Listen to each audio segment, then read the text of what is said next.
સો hi friends, ગુજરાતમાં સમરસ hostel માટેની admission માટેની જાહેરાત છે તે કરી દેવામાં આવી છે. આજના ન્યૂઝપેપરમાં તમે જશો તો તમને એની ઓફિશિયલ નોટિફિકેશન છે એ જોવા મળશે. એની જે ઓફિશિયલ વેબસાઇટ છે એમાં પણ 27 તારીખથી એની માહિતી છે તે અપડેટ કરવામાં આવશે. આ વિડીયોમાં હું તમને એની ઓફિશિયલ વેબસાઇટ પણ બતાવીશ અને તમારે ફોર્મ કઈ રીતે ભરવું છે એના પર મેં ઓલરેડી વિડીયો બનાવેલો છે અને 27 તારીખથી જ્યારે ફોર્મ ભરવાની પ્રોસેસ ચાલુ થશે ત્યારે પણ હું સંપૂર્ણ સ્ટેપ બાય સ્ટેપ વિડીયો છે તે બનાવી દઈશ. તો વિગતવાર માહિતી છે આપણે જોઈ લઈએ. તો જે પણ વિદ્યાર્થીઓ સ્નાતક કક્ષાના કોર્સિસ એટલે કે ધોરણ 12 ઉપરના કોર્સિસમાં એડમિશન લેતા હોય, અનુસ્નાતક એટલે કે પોસ્ટ ગ્રેજ્યુએશન કોર્સિસ કે જે લોકો ગ્રેજ્યુએશન પૂર્ણ કરી અને ત્યાર પછી પોસ્ટ ગ્રેજ્યુએટ કોર્સિસમાં એડમિશન લેતા હોય કે અન્ય જે હાયર સ્ટડી છે એમાં એડમિશન લેતા હોય અને જે પણ વિદ્યાર્થીઓ એસસી કેટેગરીમાં આવતા હોય, એસટી કેટેગરીમાં આવતા હોય, ઓબીસી કેટેગરીમાં આવતા હોય, ડીએનટી કેટેગરીમાં આવતા હોય, ઈબીસી કેટેગરીમાં આવતા હોય, એ તમામ વિદ્યાર્થીઓમાં એડમિશન છે લઈ શકે છે. ખાસ કરીને મને એક પ્રશ્ન એ ઇન્સ્ટાગ્રામ પેજમાં આવતો હોય છે કે હું જનરલ કેટેગરીમાં આવું છું તો મને એડમિશન મળશે કે નહીં. તો જે પણ વિદ્યાર્થીઓ જનરલ કેટેગરીમાં આવતા હોય અને એ લોકોને જે આવક છે 8 લાખથી ઓછી હોય તો એ લોકો ઈબીસી એટલે કે આર્થિક રીતે પછાત વર્ગનું સર્ટિફિકેટ કઢાવી લઈ તો એ વિદ્યાર્થીઓ પણ એડમિશન છે મેળવી શકે છે. તો વર્ષ 2024-25 માટેની જાહેરાત કરવામાં આવી છે. સમરસ હોસ્ટેલ કઈ જગ્યાએ આવેલી છે, કઈ નવી હોસ્ટેલો બનવાની છે એના પર મેં ઓલરેડી એક માહિતીનો વિડીયો અપલોડ કરેલો છે. તેમ છતાં ટૂંકમાં તમને કહી દઉં તો અમદાવાદ, ભુજ, વડોદરા, સુરત, રાજકોટ, ભાવનગર, જામનગર, આણંદ, હિંમતનગર, પાટણ અને ગાંધીનગર માટેની અત્યારે એડમિશન માટેની જાહેરાત છે તે કરી દેવામાં આવી છે. હવે એડમિશન ફોર્મ છે એ તમે 27 તારીખથી ભરી શકશો અને છેલ્લી તારીખ તમારી 20 જૂન છે તે રહેશે. જ્યારે પણ આનું ફોર્મ ભરવાની પ્રોસેસ ચાલુ થશે ત્યારે સંપૂર્ણ હું લાઈવ પ્રોસેસનો વિડીયો બનાવી દઉં. હું દર વર્ષે વિડીયો છે તે બનાવતો હોઉં છું. એમાં કાંઈ પણ નવી અપડેટ આવતી હોય એ મુજબ તમે ફોર્મ ભરશો તો તમારું ફોર્મ છે એક્સેપ્ટ થઈ જશે અને તમને એડમિશન પણ મળી જશે. હવે તમે જે પણ કેટેગરીમાં આવતા હોય જેમ કે એસસી, એસટી, ઓબીસી, ડીએનટી કે ઈબીસી કોઈ પણ કેટેગરીમાં તમે આવતા હોય તો તમને મળશે કે નહીં એના પર એક સેપરેટ વિડીયો બનાવી દઈશ કે કઈ જિલ્લાની હોસ્ટેલમાં કેટલા ટકાએ અટક્યું હતું. તો જો તમે ચેનલમાં નવા હોય તો ચેનલને સબસ્ક્રાઈબ કરી રાખજો જેથી કરીને તમારો અપડેટ તમને મળતી રહે. જે પણ વિદ્યાર્થીઓ ગ્રેજ્યુએશન કક્ષાના કોર્સમાં એડમિશન લેવા માંગતા હોય હોસ્ટેલમાં તો એને જે ધોરણ 12ની ટકાવારી હશે એ મુજબ જ એનું મેરિટ છે બનાવવામાં આવશે. અને જે વિદ્યાર્થીઓ પીજી કોર્સિસ એટલે કે અનુસ્નાતક કોર્સમાં એડમિશન લેતા હોય એનું ગ્રેજ્યુએશનની જે ટકાવારી હશે કે જે ટકાવારીની મદદથી એણે યુનિવર્સિટીમાં એડમિશન લીધું એ ટકાવારી છે તે માન્ય રાખવામાં આવશે. અને તમે જે પણ તમારું લાસ્ટ ક્વોલિફિકેશન છે એમાં મિનિમમ તમે 50% છે તે મેળવેલ હોવા જોઈએ. ઘણા બધા વિદ્યાર્થીઓના મને ઇન્સ્ટાગ્રામમાં પ્રશ્ન આવતા હોય છે કે સર હું એસસી કેટેગરીમાંથી આવું છું અને મને એટલા માર્ક છે તો તમને મળશે કે નહીં. તો એક મહત્ત્વની વાત છે અહીંયા સમજી લેજો કે જે સમાજ કલ્યાણ હોસ્ટેલ છે કે જેમાં પણ તમને એડમિશન મળવાપાત્ર છે, ઘણા બધા તાલુકાઓમાં હોસ્ટેલ આવેલી છે પરંતુ એમાં મેરિટ લિસ્ટ છે તે એક જ વાર બનાવવામાં આવે છે. જ્યારે સમરસ હોસ્ટેલ માટેની મેરિટ લિસ્ટ છે એ વર્ષ દરમિયાન 8 થી 9 મેરિટ લિસ્ટ છે તે ડિક્લેર થતા હોય છે. ઘણા વિદ્યાર્થીઓને જ્યારે મેરિટ લિસ્ટ ડિક્લેર થશે, રાઉન્ડ 1નું ડિક્લેર થશે, રાઉન્ડ 2નું ડિક્લેર થશે ત્યારે એ લોકો નિરાશ થઈ જાય છે કે અમને એડમિશન મળ્યું નથી. પરંતુ તમારે જ્યારે એડમિશન થઈ જશે એના 3-4 મહિના 5-6 મહિના પછી પણ તમારું એડમિશન છે તે થતું હોય છે.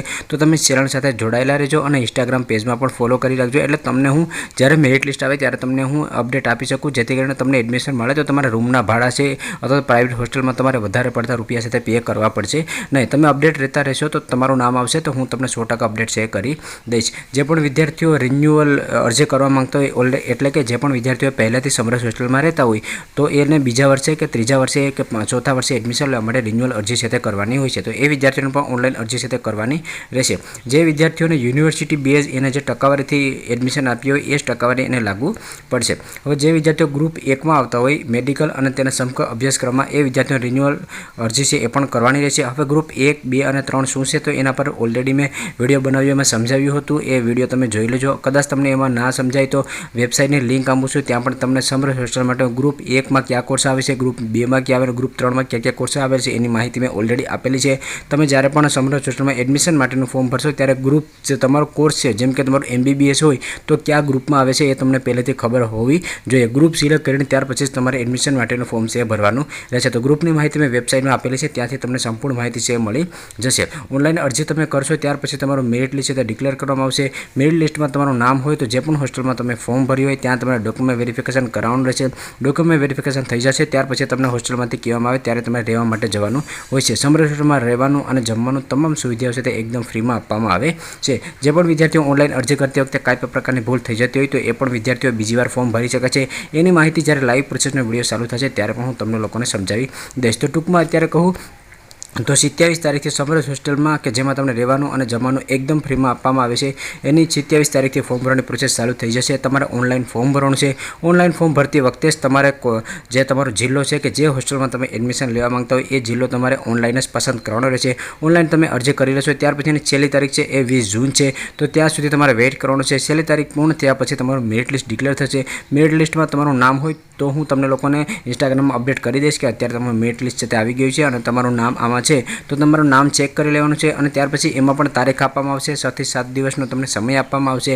એ મુજબ તમારે જે પણ હોસ્ટેલમાં તમે ફોર્મ ભર્યું હોય ત્યાં તમે ડોક્યુમેન્ટ વેરિફિકેશન માટે જવાનું છે અને ત્યાર પછી તમને હોસ્ટેલમાં રહેવા માટે જવાનું કે છે. જે પણ વિદ્યાર્થીઓ મેડિકલ કે તેના સમકક્ષ અભ્યાસક્રમમાં એડમિશન લેવા માંગતા હોય પ્રથમ વર્ષ માટે અને એને જો એડમિશન પ્રોસેસ લેટ થતી હોય તો એની માટે પણ અલગથી જાહેરાત છે તે આપવામાં આવશે. આ ખાસ કરીને મારા જે સબસ્ક્રાઈબર છે મેડિકલ, નર્સિંગ, ફાર્મસીને લગતા છે તો એ વિદ્યાર્થીઓ માટે પણ અલગથી તારીખ છે એનો વધારો કરવામાં આવશે. જે અન્ય એન્જિનિયરિંગ કક્ષાના હોય, BA, BCom, BSc જે અન્ય કોર્સ કક્ષાના હોય એ વિદ્યાર્થીઓ 20 જૂન પહેલાં એને ફોર્મ ભરવાનું રહેશે. આગળ જો તમને આ સમરસ હોસ્ટેલમાં એડમિશન ના મળે તો તમે સરકારી હોસ્ટેલમાં પણ એડમિશન માટે ફોર્મ ભરી શકો છો. એની જાહેરાત આવશે ત્યારે પણ હું તમને ઇન્સ્ટાગ્રામમાં અને યુટ્યુબ ચેનલ અપડેટ છે કરી દઈશ. કોઈ પણ અપડેટ હશે જે તમારે જે તમને મહત્ત્વની હશે એ સંપૂર્ણ વિડીયો અને સંપૂર્ણ પોસ્ટ ઇન્સ્ટાગ્રામ પેજમાં કરતો હોઉં છું. તો તમે અપડેટ રહેજો જેથી કરીને કોઈ પણ પ્રકારનો પ્રશ્ન ના રહે. ગયા વર્ષની વાત કરું તો ઘણા બધા વિદ્યાર્થીઓ જ્યારે પહેલો હું વિડીયો બનાવું મેરિટ લિસ્ટનું ત્યાર પછી આગળના વિડીયો જોતા નથી, પરંતુ સમરસ હોસ્ટેલ માટેના જે મેરિટ લિસ્ટ છે વર્ષ દરમિયાન ડિક્લેર થતા હોય છે. તો ગમે ત્યારે તમારું નામ આવી શકે છે. તો તમે અપડેટ રહેજો જેથી કરીને હું તમને અપડેટ આપી શકું અને તમે હોસ્ટેલમાં એડમિશન મેળવી શકો. તો અત્યારે સમરસ હોસ્ટેલ માટેની એડમિશન પર 27 તારીખથી ચાલુ થશે ત્યારે સંપૂર્ણ લાઈવ પ્રોસેસનો વિડીયો બનાવી દઈશ કે તમારે ફોર્મ કઈ રીતે ભરવાનું રહેશે. તો જો તમને આ અપડેટ પસંદ હોય તો લાઈક કરજો અને ચેનલમાં નવા હોય તો ચેનલને સબસ્ક્રાઈબર કરવાનું ભૂલશો નહીં.